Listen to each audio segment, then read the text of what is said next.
recently, my husband switched things up in the kitchen. So we've been in this house for 3.5 years. And in those 3.5 years, the silverware container and the dishwasher has been on the right-hand side. And a couple weeks ago, I came home and went to go do the dishes, and the silverware container was on the left side. This is not a big deal. It really is not a big deal.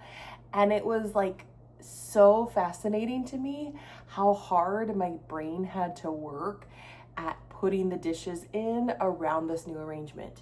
It's just the flip side of the same thing I do all the time. And I'm not terribly OCD about how the dishes go in as long as they're facing towards the water source so that they can get washed off. And so I started practicing putting the dishes in this other way. And literally every time I placed a dish, including silverware, I just had to think super, super hard. What direction are we doing? And then, so I did like a couple days of dishes that way. And then I go to my husband and I say, why did we switch the silverware container? And he's like, I don't know, just switch it back. Now, 3.5 years, it's always been on the one side. And then all of a sudden, out of nowhere, he switches it. And I have to totally do this mind game to make it work. I'm a sociologist. I love switching things up. I like changing the way we do things. I love changing the order of things. We both like to move the furniture around and change the shape of, how things are set up and laid out. This is normal for us. And yet that one task was so confounding to me.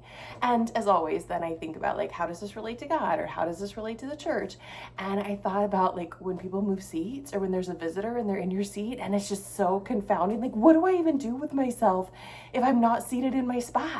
What do I do if the order of service is different? What do I do if we don't sing my favorite verse of my favorite hymn? Whatever the thing may be. Sometimes we're super, super adaptable, and sometimes it just totally throws us for a loop. And sometimes it's just because of the nature of the one thing that was changed. And sometimes it's because there are other stressors going on in our lives. So under normal circumstances, this wouldn't bother us at all. But today, because I have all these other things coming my way, this one simple change is just absolutely confounding and frustrating or hard. And I want us to have grace with ourselves, right? To practice moving things around. Try it on the other side. See what happens. See what it does to you. See how you feel about it. And if it's terrible, try and flip it back.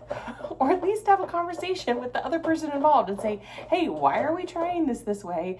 And what is the objective? And is this the way it needs to be?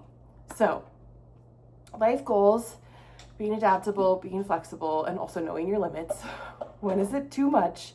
When do we just need to sort of slow down and shift so that we can make it through the day? Take care, friends.